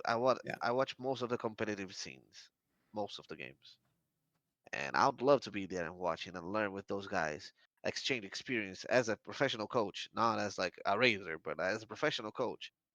See their approaches, how they treat things, things that I can bring to my team, for example, and things that we do that they can help. Well, it will be a fucking fun experience, right? I'll fucking love that. But professionally, it's it will be nearly impossible for me to reach the level of those guys on this life, Fair enough. unfortunately. But it will Yeah. be fun as fuck. That's cool. Well, I think I yeah, I have a million questions, like I said, but I think just for everybody's time, kind of wrap here. But we do have some cool history that we probably do want to share on another interesting topic, which would be some guild drama, which I think will always be Ah, good. yeah, And Fubies and I were part of that, so I think that yeah. that might be something for another conversation, which I think we get some We, good we we can viewership on that. definitely do another episode. Yeah, for sure. Yeah, Dude, yeah, yeah. I'm on off season. I'm lost. Lucky you guys, I lost, so I'm on vacation. So I we get have to Catch talk catch to you. plenty of time. Otherwise, catch them during the you're in off Saudi season. Yeah, Arabia or something. yeah, Oh, the rest yeah. I'm fucked. Yeah, Yeah. I'm using. I have a bunch of shit here. Like this is for the gamer Zaid edition that we made. We won in Saudi Arabia. That's cool. I have the Arabic cloth that I leave over there. I can show you later. It's so super fun. But yeah, yeah. The times that I can talk, it's when I'm raiding. But besides that, I'm chilling. I'm enjoying my time. Yeah. All right, so I guess what we can wish you is so we can like talk less to you, which means you're somewhere competing. No offense, you know. But yeah, it was a pleasure to have you. Definitely a little bit of a different experience to talk to a world champion, you know, because we're just regular players. Uh, So thank you for your yeah. time, definitely. Yeah. Don't take me as a world champion. Take me as just a stupid. And Jane and Jake, he, he knows that. He knows that. We raided a bunch of time together. And he knows that I'm a moron. I'm a moron. So, like, don't Smart take guy, me to man. everything Too humble. He's too humble. He's too humble. as He's got like good a work rule or ethic. something. They are just tips for you that really wants to improve and just be better and be more competitive, even among casuals. Like I'm super competitive and I'm playing among casuals, right? So like, but don't take everything as a rule. Just a few advice from an old guy that plays competitive for a long time, more than he should, definitely. But yeah, and it was a pleasure for me to be here. When Jay called me, I was super happy. I was like, dude, yeah, I'm down 100%. Like, I don't have a bunch of wild tips because I'm a new player. I can still call myself a new player, especially when I'm surrounded with people that plays this game for like bunch of years. I'm just a rookie. And I Yeah, mean, I'm happy to be 3,200 a in, rookie in between. 2 seasons, I pretty I was good, gonna man. I'm say very humble, 32K IOC guilds. Okay, that's a yeah, newbie. It's That's a solo rookie. plugging, dude. 3.2K and playing solo. Yeah, Solo. that's Full solo. I That can was relate to nuts. that. I That was pug my nuts. keys, so that's very Yeah, hard to achieve. Yeah, that's nuts. That's nuts. That was nuts. That drive me insane, actually. I'm probably never doing this shit anymore. Like solo plugging the entire season. That please don't do this. It's stupid. yeah. It is actually. It will drive you insane. It will drive you insane. Yeah. yeah. You got to be a little bit crazy, right? Yeah. Yes, you gotta be a little bit crazy or stupid or both. And on my case, it's probably both. Yes. Okay, so we're gonna have a whole bunch of links that you can follow Tchubz, and maybe you can track their progress in Rainbow Six if you're interested. So check the description below. Thank you again very much for being here, and we'll guys see you in the next episode. I Bye bye. appreciate the invite. See you guys. Bye bye. Thank you. Bye.